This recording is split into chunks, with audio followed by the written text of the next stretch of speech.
Hola gente youtubera, ¿cómo han estado? Espero que bien porque hoy traigo la parte 15 de la serie de creepypastas, historias de terror y leyendas, sí que espero que estén preparados porque esto comienza ya, corre vídeo. La risa del duende. Cada día más personas afirman la existencia de seres sobrenaturales, como es el caso de, por ejemplo, los duendes.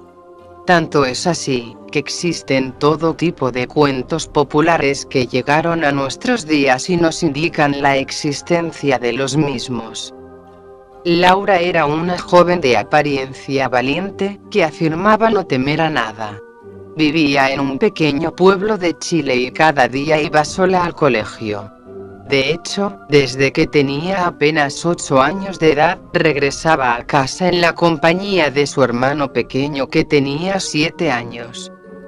Un día, cuando Laura y Joaquín regresaban a casa desde el colegio, escucharon un ruido que no habían escuchado antes. Era una risa, que aunque tenía cierta similitud con la de cualquier animal salvaje, presentaba bastantes particularidades, porque sonaba como la voz de su padre, Luis. Laura, que tenía un defecto y es que era bastante curiosa con todo tipo de circunstancias, decidió dejar a su hermano en una esquina y acercarse al final de una calle para comprobar si era su padre que los había seguido para gastarles una broma. Sin embargo, algo agarró fuertemente a Laura y se la llevó, ante la mirada atónita de su hermano Joaquín, que se quedó completamente petrificado.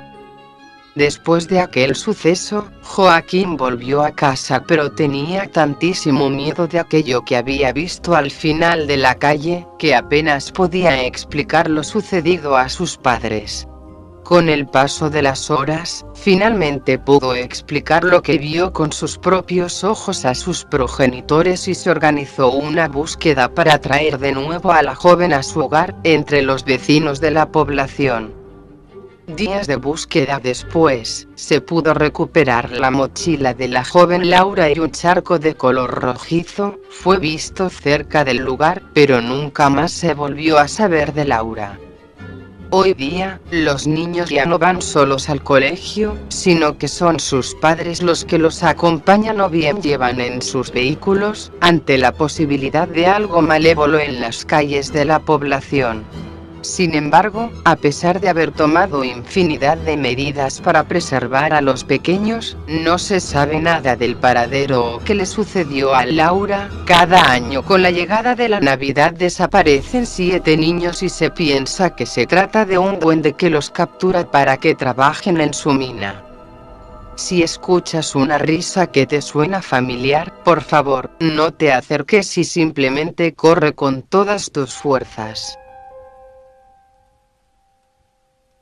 La casa negra. Cuando se camina por la calle, descubrir aquel extraño lugar era demasiado fácil. Una casa totalmente negra, ventanas, puertas, ladrillo por ladrillo y pieza por pieza. Todo estaba cubierto en una pintura negra que evitaba poder ver en el interior. ¿Y sabes qué es lo peor de no poder ver lo que hay adentro? No saber qué es lo que te espera. La casa se ubica en alguna parte de Europa, casi nadie que no sea un habitante de aquella ciudad conoce de su existencia. Pero aquellas personas que la encontraron, aquellas personas sobre las que esta historia está escrita, esas personas eran de naturaleza inglesa. Para ser honestos, no quiero escribir con gran detalle los sucesos que ahí acontecieron. La casa en posesión propia se mantiene viva debido a varias circunstancias que ni yo mismo he podido comprender en su totalidad. Sin embargo, la mayoría de estos factores que permiten que el hogar oscuro siga en pie, la mayoría si no es que todos, son demasiado dolorosos y repugnantes como para ser descritos con mucho detalle. 3 muchachos y un señor que bien podrían ser padre e hijos, bien podrían estar tomando unas vacaciones lejos de sus hogares disfrutando de las vacaciones que acababan de iniciar y necesitarían un buen mérito por su arduo trabajo y aquellas calificaciones que costaron mucho estudio y esfuerzo para obtener. Mas sin embargo, aquellas personas no eran sino unos criminales que gran parte de su país natal buscaba encontrar para detener así los robos de los cuales estas 3 personas podían realizar sin mucho esfuerzo. Y si bien ellos podían robar un banco local o un hotel y apenas levantar sospechas podían entrar en una casa la cual según se enteraron antes de siquiera intentarlo habitaba un señor quien salía todos los días a distintas horas siempre cubierto por una capucha y un suéter que le cubría todos los brazos. Para entender mejor la situación lo explicaré de esta manera. Estos criminales visitaron la ciudad donde se encontraba la casa, desconocían de su existencia, solo estaban ahí para robar en residencias cuando fuese de noche, por mera diversión pues estos poseían una inmensa cantidad de euros que consiguieron en su último asalto, era algo así como un pasatiempo el robar en casas. Llegada la medianoche este grupo de malhechores caminaron por calles elegidas al azar, parte de esta tradición era elegir la casa más bonita, o que pareciera que resguardara algún objeto preciado y entrar. Después de tanto caminar llegaron a un barrio de aspecto añejado, las casas eran inusualmente viejas, pero muy bien conservadas y relucientes, sabían que se encontraban en el lugar perfecto. Cornelius, el más fuerte de los 3, y el más experimentado, vio la casa a una cuadra de distancia. Miren aquella casa, tiene un aspecto gótico, murmuró Cornelius. Johnny y William lo miraron con expresión de asombro y Johnny espetó.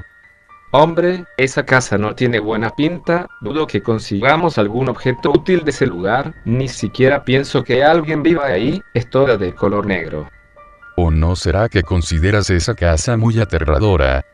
Comentó William de forma burlona. Estupideces.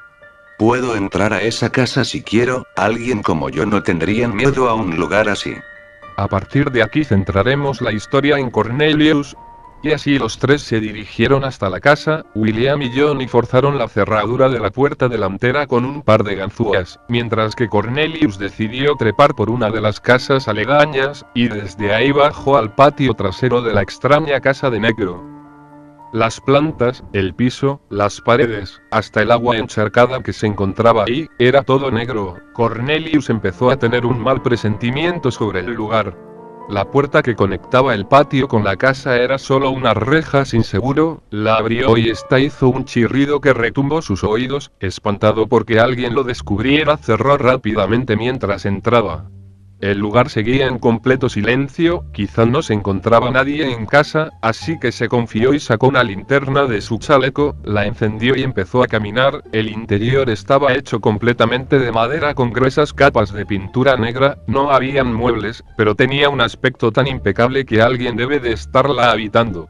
Fue hasta la parte delantera para asegurarse de que sus compañeros habían entrado, la puerta estaba abierta, así que pensó que ellos ya estarían en el segundo piso buscando algo de valor, cerró la puerta y fue hasta las escaleras, estas no eran negras, eran del color de un verde mohoso, comprobó si estas aguantarían su peso, y al tener éxitos en camino escaleras arriba, al subir notó un extraño líquido color morado que se extendía en dirección hacia una de las habitaciones, como si fuera la marca de alguien que arrastraron a ese lugar.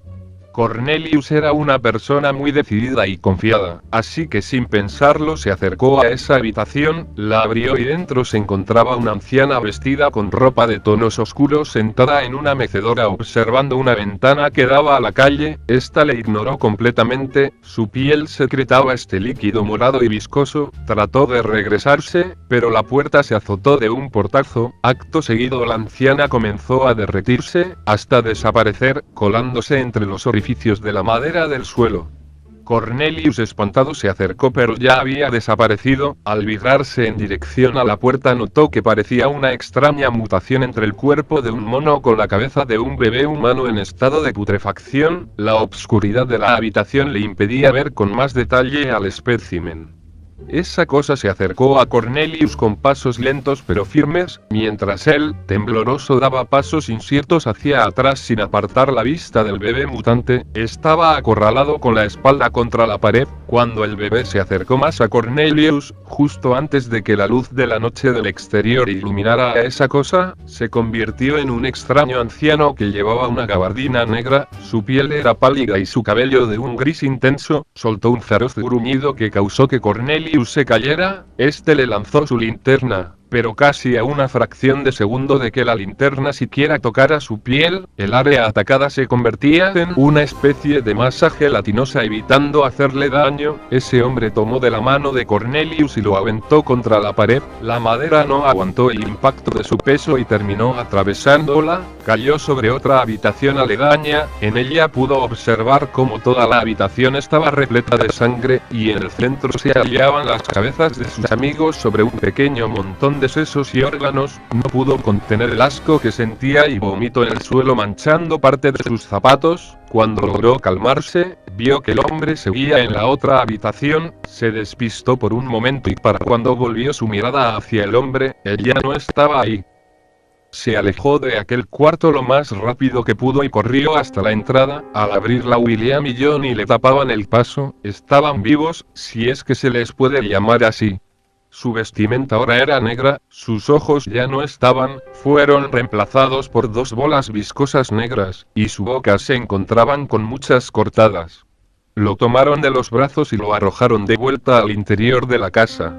Al intentar pararse se resbaló y volvió a caer. El motivo de su caída era la sangre, pues por algún extraño motivo volvía a estar de nuevo en aquel cuarto lleno de sangre, solo que las cabezas y los órganos ya no estaban y la ruptura en la pared que daba al cuarto donde encontró a la anciana estaba sellado por una gran masa morada que parecía moverse. Gruesas sogas que emergían de las paredes lo amarraron de sus extremidades y cuello, apenas si podía hacer movimiento alguno. Aquel apareció y de sus manos comenzaron a brotar de manera inhumana garras tan filosas como cuchillos. Comenzó a arrancar la piel de Cornelius mientras gruñía horriblemente. Le arrancó los labios con su mano izquierda y los arrojó al suelo. Se podían apreciar sus dientes frontales bañados en un rojo vivo. Casi se desmayaba del dolor, pero el anciano enganchó sus garras en su mandíbula y le forzó a abrir su boca y escupió grandes cantidades de líquido morado haciendo que Cornelius se lo bebiese. Sus gritos ahogados no hacían más que hacer que el anciano lo disfrutara más y más. El líquido traspasó su estómago y su abdomen, hasta derritió sus costillas saliendo por su abdomen, causándole por fin una muerte un tanto placentera. El condenado. Era una noche oscura, una noche triste, una noche fúnebre. El viento soplaba, los perros aullaban, el canto triste de una lechuza me acompañaba y yo solo en aquel cementerio con un cigarrillo y una linterna en mis manos, caminaba de un lado a otro con cierto temor. Es lógico, era mi primera noche en un cementerio. Los segundos se me hacían minutos, los minutos horas y las horas eran muy largas. Pensaba en el esfuerzo que tenía que hacer por mi familia, cuando de pronto sentí que alguien me miraba en la oscuridad de aquella noche. Yo me volví a ver quién era, pero solo veía oscuridad. A cada paso que daba me ponía más nervioso, sentía una presencia extraña, pero trataba de controlarme y creer que solo era mi miedo. Grande fue mi sorpresa al darme cuenta que no. Se escuchó una voz que me llamaba. Al inicio era suave y tenue, pero poco a poco se tornó gruesa y agresiva. Yo quedé petrificado sin saber qué hacer, pero luego decidí avanzar y buscar aquella voz. No paraba de llamarme y me tentaba buscarlo y yo ya no podía más, hasta que divisé a un hombre parado con una larga chaqueta negra, un sombrero y un bastón. En ese instante caí de rodillas. Quise escapar pero no pude, era imposible. Se sentía una fuerza maligna, temblaba de miedo. Levanté la mirada y vi el brillo de sus ojos. Eran como dos brasas ardientes que calaban en mi ser. Empecé a retorcerme de dolor. Se escuchaba una risa macabra a carcajadas que se burlaba de mí. Luego pude ponerme de pie y él con esa voz garrasposa me dijo: espere mucho este momento y mírate, ahora te tengo frente a mí. Aún recuerdo tu nacimiento porque yo estuve presente. Vi cuando crecías y ahora estás frente a mí. Sabías que te consagraron a mí y hoy es hora de llevarte. Yo le dije: ¿quién eres? ¿Qué quieres? A lo cual él replicó: ¿aún no te das cuenta? Me dicen el príncipe de las tinieblas, el corruptor de naciones, la bestia, en pocas palabras soy la maldad en persona. Entonces yo volví a caer y suplicaba que todo fuera un sueño, que sea mentira lo que veía, pero lastimosamente todo era real. Vamos, me dijo, pero le dije: ¿por qué yo? Y solo atinó a decirme: tu sacrificio salvo a tu madre, agradécele a tu padre, jajajajaja. No podía creer nada hasta que le dije: ¿cómo puedo salvarme? ¿Qué solución tengo? Y él sonrió y me dijo: consigue 20 almas para mí, serás libre. Luego desapareció. Desde entonces a eso me dedico. Gracias por leer este relato, pues si crees todo lo que narro hoy, orarás por mí, que lo necesito de verdad. El payaso. Stuart era un niño de 10 años que tenía una personalidad muy agradable y alegre. Algunas personas afirmaban que él era demasiado maduro e inteligente para su edad. Tristemente todo cambió un 14 de febrero. Ese día el joven Stuart había sido invitado a una fiesta de cumpleaños que organizaban sus vecinos para la única hija que tenían, llamada Samantha Rowans. Stuart había pasado mucho tiempo arreglándose con esmero y dedicación para ir bien arreglado a la fiesta. Cuando llegó la hora, el joven se dirigió hacia la casa de Samantha demasiado puntual como siempre. Al llegar notó como todos sus amigos jugaban en el pelotero. Rápidamente le dio el regalo a la cumpleañera y corrió a jugar con los demás niños. Stuart se estaba divirtiendo demasiado, pero cuando llegó el payaso, el joven se espantó por su horroroso maquillaje y se fue a esconder en el baño de la familia. Una vez allí, vio desde la ventana como el aterrador payaso comenzó a hacer su gracioso, pero inquietante acto. Todo era normal hasta que el payaso paró el show y se fue hacia su auto a buscar algún objeto. Cuando regresó, Stuart pudo notar que el tenebroso payaso traía entre sus manos un hacha igual a la que usan los leñadores en las películas. El payaso se acercó hacia su público y comenzó a atacarlos con su arma. Todo era un caos, niños corriendo y gritando mientras el psicópata asesino los intentaba matar. Stuart solo se dedicaba a ver cómo el payaso golpeaba a los niños con su hacha, ya que él sabía que no podría hacer nada contra aquel asesino. Ya pasado un tiempo de haber comenzado la calamidad, el psicópata acabó con todos los inocentes niños que habían en el patio trasero del lugar. Astutamente aquel asesino se metió a la casa para procurar que no quede vivo ningún testigo. El joven Stuart cerró la puerta con seguro, por las dudas de que aquel payaso encuentre su escondite, y se sentó en una esquina a llorar en silencio. Al cabo de unos minutos el joven escuchó los gritos desgarradores de algunos sobrevivientes que habían intentado huir del payaso. Muy rápidamente el sonido cesó, para luego darle lugar al ruido de los pasos del psicópata, el cual caminaba lentamente en dirección hacia la puerta del baño en donde Stuart se ocultaba. El corazón del joven latía de una manera descomunal, mientras rogaba por su vida. Como si fuese un milagro, Stuart pudo escuchar el sonido de una patrulla acercándose hacia la casa en donde él se encontraba. El joven se acercó hacia la ventana y vio como 2 policías se bajaban del auto. Cuando entraron al patio, los patrulleros observaron horrorizados la masacre que aquel payaso había causado. Al oír a los policías, el payaso intentó entrar al baño en donde Stuart se encontraba. El joven gritó muy fuerte al darse cuenta de lo que el asesino intentaba hacer. Velozmente los policías fueron a investigar qué sucedía y vieron cómo el payaso intentaba abrir a la fuerza la puerta en donde el muchacho se encontraba. Uno de los policías, en un acto de heroísmo, le disparó al payaso, logrando así salvar a Stuart de lo que podría haber sido su inminente muerte. El cuerpo del payaso fue identificado como Robert Twins, un psicópata muy buscado por sus múltiples crímenes, pero nunca lograban dar con su paradero. Stuart fue el único sobreviviente del atroz hecho que le costó la vida a más de 30 niños que habían asistido a la fiesta de cumpleaños de Samantha, y pese a esto el joven Stuart quedó traumatizado. El muchacho se ahorcó 2 años después de haber sufrido ese acontecimiento que arruinó su vida. Junto a su cadáver había una nota que decía esto: debido al hecho que viví hace 2 años atrás, quedé muy mal mentalmente según muchos psicólogos, pero puedo jurar que he visto en múltiples ocasiones ese payaso que logró arruinar mi vida. Lamento haber tenido que llegar a este extremo, pero esto me logrará dar paz mental. Los vecinos también aseguraron haber visto a ese payaso rondando por la casa de la familia Rowins, por lo cual el lugar fue abandonado y nunca nadie se atrevió a volver de nuevo a ese lugar.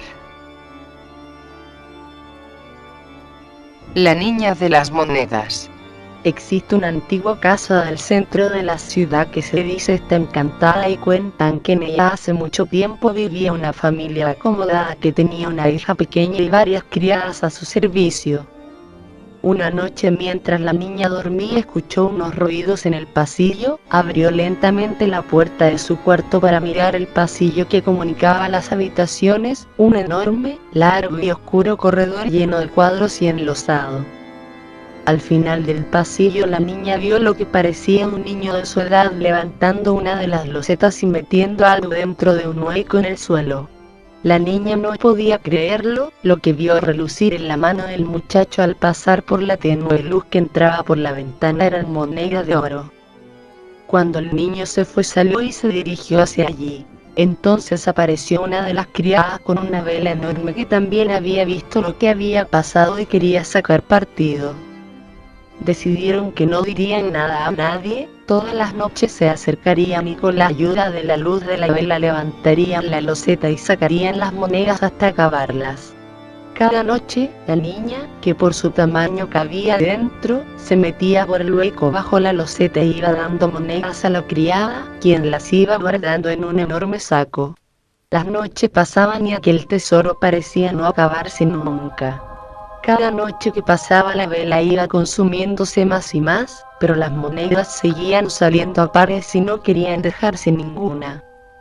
Una noche en medio de su labor la vela comenzó a parpadear haciendo amago de apagarse. La criada le dijo a la niña que saliera del hueco, que ya tenían dinero de sobra.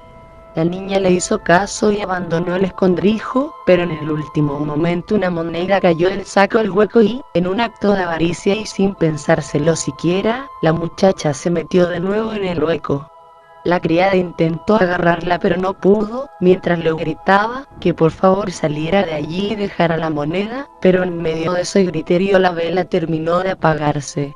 En el momento justo en que el último rayo de luz salió de la vela, la loseta se cerró ante los ojos de la criada dejando a la niña dentro. Fue imposible volverla a abrir nunca más. La criada decidió no decir nada a nadie, los padres dieron a la niña por desaparecida y el tema se fue olvidando con el tiempo. Pero aún en la actualidad dentro de esa casa se siguen oyendo por las noches los gritos de auxilio de la niña que repiten noche tras noche en el pasillo: por favor, socorro, sácame de aquí. Incluso la policía ha acudido multitud de veces ante la llamada de los vecinos que oían voces pidiendo ayuda, pero al llegar al viejo caserón lo único que siempre han encontrado es una vela vieja y consumida puesta justo en el centro de una loseta. El amigo imaginario. Cassandra era una tímida niña de 6 años que prefería la compañía de sus muñecas a relacionarse con otros niños. Por este motivo no le resultó muy duro cambiar de casa y dejar atrás su antiguo barrio y colegio cuando sus padres decidieron mudarse. Sus padres estaban preocupados por el cambio, pero sabían que con el tiempo acabaría disfrutando de su nuevo hogar. Una vieja mansión que tenía un gran jardín, con un columpio, un tobogán e incluso una pequeña casita de madera en el árbol. La niña se acostumbró enseguida a su nuevo hogar. Pero tener tanto espacio para jugar la volvió incluso más retraída y solitaria. Cassandra solía subir con sus muñecas a la casa del árbol y pasaba allí varias horas hablando sola, según ella, con su amiga Ana. Los padres no le dieron mucha importancia pues sabían que a esa edad eran comunes los amigos imaginarios. Las vacaciones de verano pronto acabarían y con el nuevo curso escolar haría nuevos amigos en clase. Los días pasaban y el comportamiento de la niña cada día era más extraño, casi no hablaba con sus padres y aprovechaba cualquier momento para refugiarse en su casita del árbol. Los padres podían escucharla hablar durante horas con su amiga Ana. Pero lo que más les preocupaba era que cada vez conciliaba peor el sueño, hablaba dormida y parecía sufrir pesadillas, pues era habitual que entonara frases como tengo frío, no puedo ver o ayúdame. Una noche la madre sintió pasos en el pasillo, asustada avisó a su marido, quien salió a ver y se encontró a Cassandra caminando sin rumbo. La niña parecía sonámbula y, cuando su padre la llamó, se despertó totalmente aturdida y sin saber qué hacía de pie fuera de su habitación. Cada vez las incursiones nocturnas de Cassandra eran más atrevidas y se alejaba más de su cuarto. Sus padres tenían miedo de que la niña saliera a la calle, sola y por la noche. Así que decidieron llevarla a una clínica del sueño en la que podrían monitorear sus hábitos de sueño para tratar su sonambulismo. Pero tras pasar 2 noches no se detectó nada extraño, de hecho en ambas ocasiones Cassandra durmió plácidamente toda la noche. El psicólogo tampoco ayudó mucho, únicamente les confirmó lo que ellos ya sabían, que tenía una amiga imaginaria que se llamaba Ana y que tenía su misma edad. El psicólogo le restó importancia al hecho y les dijo que era relativamente frecuente, y más teniendo en cuenta que la niña prácticamente no tenía amistades. Les recomendó que pasaran más tiempo con ella y que trataran de relacionarla con más niños de su edad para que Cassandra fuera, poco a poco, olvidando a Ana y centrándose en sus amistades reales. Los padres siguieron al pie de la letra las indicaciones del psicólogo, pasaban cada vez más tiempo con ella y la dejaban poco tiempo libre para que fuera a charlar con Ana en su casa del árbol. Pero eso no hizo más que empeorar su ataque de sonambulismo, parecía como si el tiempo que ya no pasaba con su amiga imaginaria por el día lo compensara por la noche. Sus sueños parecían cada vez más vívidos y en un par de ocasiones el padre la encontró a punto de salir al jardín. La niña cada vez parecía más agotada y con el cansancio acumulado era como si cada noche perdiera más el control y pasara más tiempo sonámbula. Una noche el padre sintió como alguien bajaba la escalera, al ver a su hija en la puerta de casa, un frío le recorrió la espalda. Al contrario que en otras ocasiones, cuando llamó a Cassandra la niña pareció ignorarle y solamente le dedicó una mirada fugaz antes de abrir la puerta y salir al jardín. Los ojos de su hija parecían otros, era como si no la reconociera. Asustado, bajó las escaleras y salió corriendo detrás de ella mientras la niña avanzaba en dirección a la casita del árbol. Cuando estaba a pocos metros del lugar, la niña se agachó mientras balbuceaba algo que su padre no podía entender. Cassandra comenzó a excavar el suelo con sus manos, su padre al llegar a su lado la escuchó decir tengo que salir, aquí hace mucho frío. Su padre la abrazó y sintió que su hija estaba congelada, era como si no respondiera y luchaba por seguir cavando, sus pequeños dedos estaban ensangrentados por arañar la tierra y golpearse con las piedras que había en el suelo. Se había roto un par de uñas y aún así parecía no despertarse. El padre no sabía qué hacer mientras la niña pataleaba y le pedía que la soltara y la dejara continuar. De repente, como si se le encendiera una luz en la cabeza, el padre dejó de llamarla por su nombre y la llamó Ana. En ese momento la niña se giró y dejó de luchar mientras se le quedó mirando. Ana, eres tú, dijo el padre. La niña le miró fijamente con unos ojitos que imploraban que la ayudasen, un par de segundos después se desmayó, al instante abrió nuevamente los ojos y esta vez Cassandra con su propio cuerpo miró asustada en todas direcciones como intentando comprender dónde estaba y por qué le dolían tanto las manos. Su padre la llevó dentro de casa, donde su madre se quedó limpiando sus heridas. El daño no era tanto como parecía en la oscuridad de la noche, pero el padre sabía que tenía un asunto pendiente en el jardín, así que mientras su hija se reponía con su mujer, bajó con una linterna y una pala. Al llegar al mismo lugar donde Cassandra había excavado, volvió a sentir un escalofrío. Pero no era momento de tener miedo, empezaba a intuir el motivo por el que su hija no podía descansar por las noches y quería acabar de una vez por todas con el problema. Clavó una y otra vez la pala, hasta que pudo ver algo que le llamó la atención. Una pequeña manita huesuda apareció bajo la tierra. Era tan pequeña como la de su hija y al verla sintió una tristeza tan profunda que se puso a llorar. El padre entre llantos entró a su casa y le pidió a su mujer que no saliera al jardín bajo ningún concepto mientras él realizaba una llamada. Menos de 20 minutos después un coche de policía y un forense llegaron para levantar el cadáver de una niña de unos 6 años. Investigaciones posteriores demostraron que se trataba de Ana, una niña que había desaparecido hace un par de años en uno de los pueblos cercanos. La niña al parecer había sido asesinada, pues su cadáver mostraba signos de violencia. El anterior propietario de la casa la había enterrado en su jardín, sabiendo que nadie podría investigar en una propiedad privada sin una orden judicial.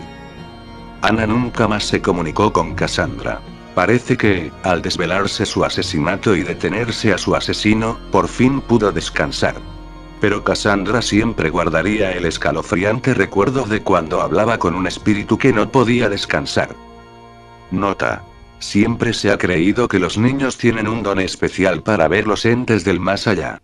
Muchas personas identifican los amigos imaginarios, que muchos niños tienen a determinada edad, con la presencia de espíritus que podrían relacionarse y comunicarse con ellos. ¿Será verdad la leyenda? ¿Pueden los niños ver fantasmas? Y lo que es más escalofriante, ¿pueden comunicarse con ellos?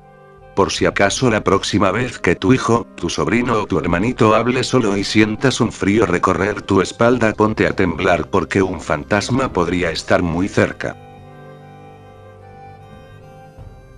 Bueno, eso ha sido todo por el vídeo de esta semana, los veo en la próxima con un nuevo vídeo, y no se olviden de compartir, suscribirse si es la primera vez que ven mis vídeos, y también dense una vuelta por el canal para ver los otros vídeos. Bueno, eso es todo, chao.